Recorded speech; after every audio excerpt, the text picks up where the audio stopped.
উত্তাল লোকসভা রাজ্যসভা মুলতুবি অধিবেশন, অবৈধ অভিবাসীদের ফেরানোর পদ্ধতি নিয়ে বিতর্ক, মার্কিন মুলুক থেকে ফেরানোর সময় চরম অমানবিকতা, হাত পায়ে শিকল বেঁধে ফেরানো হয় ভারতীয়দের, অভিযোগ তুলে সংসদে আলোচনার দাবি বিরোধীদের দাবিতে আমল দেননি সরকার পক্ষ। হট্টগোলে উত্তাল সংসদ, 12টা পর্যন্ত মুলতুবি দুই কক্ষই।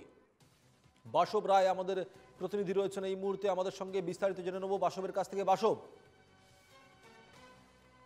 হয়েছে কি, আমেরিকা থেকে ভারতে যারা আমেরিকায় গেছিলেন ডঙ্কির ধরে এই ধরনের 104 জনকে ফেরানো হয়েছে, যার মধ্যে আমরা জানি 25 জন মহিলা এবং 2টো বাচ্চা আছে যাদের বয়স 4 ও 5। এখানে গুজরাট থেকে 33 জন গিয়েছিলেন, পাঞ্জাব থেকেও গেছিলেন সমসংখ্যক মানুষ যাদের ফেরানো হয়েছে। এরা ছিল আমেরিকায় ভারতীয় কিন্তু অবৈধ অভিবাসী। তো এদের মধ্যে যা শোনা যাচ্ছে, এরা খুব ভয়ঙ্কর অভিজ্ঞতা বলছেন।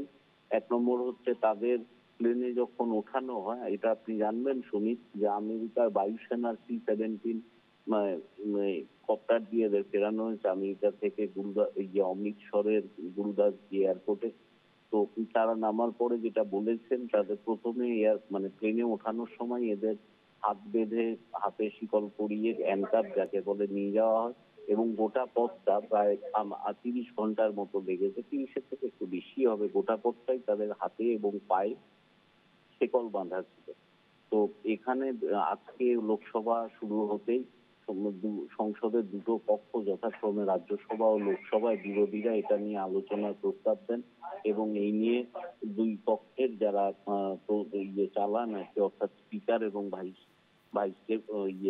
রাজ্যসভার যিনি হচ্ছেন চেয়ারম্যান, দুজনকে তারা নোটিশ দেন 267 ধারা মতে এটা আলোচনা করার জন্য, এবং সরকার পক্ষ এ নিয়ে কোনো কথাই বলতে রাজি হয়নি।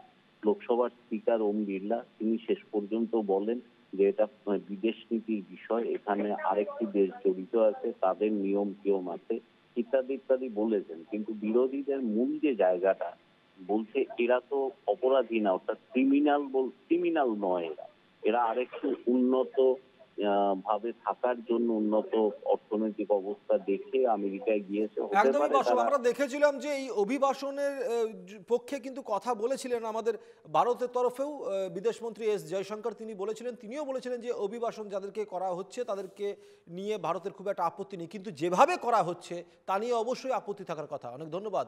সঙ্গে ছিলেন আমাদের প্রতিনিধি বাসব রায়। माननीय सदस्यगणों, देखिए, मैं तो अमेरिका सरकार की इस रवैये से बहुत ही दुखी हूँ। अमेरिका और भारत के बीच में संबंध अच्छे हैं, लेकिन जिस प्रकार से उन्होंने 100 से ज़्यादा भारतीय नागरिकों को एक मिलिट्री प्लेन पर उन पे पैरों और हाथों पर हैंडकफ चेन लगाकर जिस तरीके से भेजा है, पूरी तरीके से अमानवीय है। और मैं तो आश्चर्यचकित हूँ कि आज हमारे देश के प्रधानमंत्री भारतीय नागरिकों के साथ इतना अपमानजनक व्यवहार हुआ है, वो चुप क्यों है? If at all they are being deported, why do you need to handcuff them, shackle them for 40 hours, make them eat food with their hands in handcuffs? And going by the accounts available in the newspaper, shackled people have to crawl to the toilet. This is absolutely inhuman and medieval.